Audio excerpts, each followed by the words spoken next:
हमारी मौजूदगी नूह में है। नूह के एक अस्पताल के बाहर की तस्वीरें हम आपको दिखाते हैं। दरअसल यहाँ जब परसों हिंसा हुई थी उसके बाद क्या स्थिति बनी थी वो आपको बताते हैं। देखिए, सबसे पहले आप ये सीसीटीवी कैमरा देखिए। जो बलवाई थे, जो उपद्रवी थे, उन्होंने इन सीसीटीवी कैमरे को तोड़ा। ये हमने सीसीटीवी फुटेज में भी दिखाया। और उसके बाद क्या स्थिति है यहाँ पर, जो अस्पताल के जो प्रशासन है उसने हमें ये जानकारी दी है कि जो उपद्रवी थे उन्होंने अस्पताल के गेट के ये शीशे तोड़े हैं। आप देखिए, पूरी तरह से जो मुख्य द्वार है इसका ये क्षतिग्रस्त है। आप यहाँ तस्वीरों में देखेंगे ज़मीन पर कांच पड़ा हुआ है। और यही नहीं, यहाँ पर इसी अस्पताल का एक दूसरा गेट ये है, इसको भी तोड़ दिया गया है। ये देखिए, ये भी गेट तोड़ा गया है और साथ ही यहाँ कांच पड़ा है। और इसका एक हिस्सा अस्पताल का ये है, इसका भी गेट तोड़ा गया है। यहाँ पूरे हिस्से में कांच पड़ा हुआ आपको नजर आएगा। और इतना ही नहीं, जो अस्पताल की तरफ से हमें बताया गया है वो ये कि अस्पताल के भीतर भी एक जो शीशा था उसको भी तोड़ा गया है। मैं आपको तस्वीरें दिखाना चाहूँगा।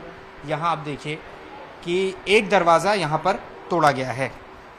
ये देखिए, ये जो पूरा दरवाज़ा है शीशे का, ये तोड़ा गया है। किस तरह की स्थिति है यहाँ पर आप देख सकते हैं। और ये कांच अभी भी यहाँ पड़ा है। दरअसल जो हमें जानकारी मिली है वो ये कि जब यहाँ हिंसा हुई थी तो यहाँ जो बलवाई थे वो यहाँ पर आए। उन्होंने सीसीटीवी को तोड़ने की कोशिश की।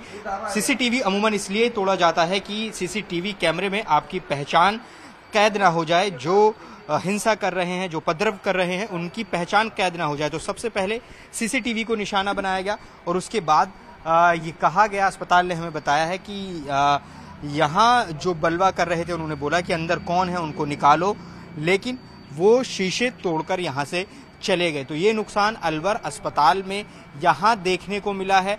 अलवर में जगह जगह ऐसी हम रिपोर्ट कर रहे हैं जहां पर जब हिंसा हुई थी तो वहां आगजनी हुई, तोड़फोड़ हुई। और वो तस्वीरें उस दिन भी दिखाई दी और अब भी दिखाई दे रही हैं।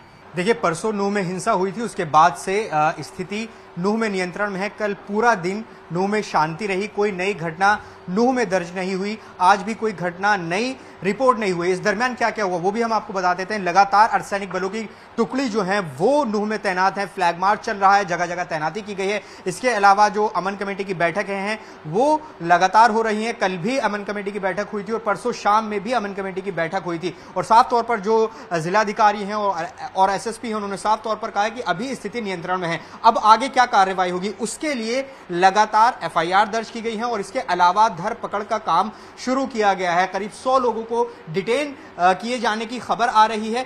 लगातार जगह जगह से लोगों को पकड़ा जा रहा है जो इस हिंसा में शामिल थे। पहचान की जा रही है सीसीटीवी के जरिए। हम जहां मौजूद हैं ये अलवर अस्पताल है। अलवर अस्पताल को भी निशाना बनाया गया था, जो अस्पताल प्रशासन ने बताया है। और जो सीसीटीवी हम दिखा भी रहे अपने दर्शकों को वो इसी अस्पताल की है जहां जो बलवाई थे वो सीसीटीवी को तोड़ रहे थे। और जो अंदर अभी मैं अगर आपको दिखाऊं तो यहाँ पर जो कांच के शीशे थे दरवाजे में लगे हुए उनको तोड़ा गया था बाकायदा। और इसके अलावा बाहर 3 गेट के जो शीशे थे उनको तोड़ा गया था। तो वो नुकसान जगह जगह दिखाई दे रहा है। अब दरअसल कोशिश यही है प्रशासन की कि ये जो स्थिति बनी है नियंत्रण में है, इसको ऐसे ही जारी रखा जाए। नूह में कोई नया मामला पैदा ना हो। लेकिन चिंता की बात यह है कि अभी सोहना, गुड़गांव में जो नई घटनाएं हैं वो कल भी रिपोर्ट की गई थी, कल रात भी रिपोर्ट की गई थी। तो ऐसे में गुड़गांव पर ज्यादा नजर रखनी होगी।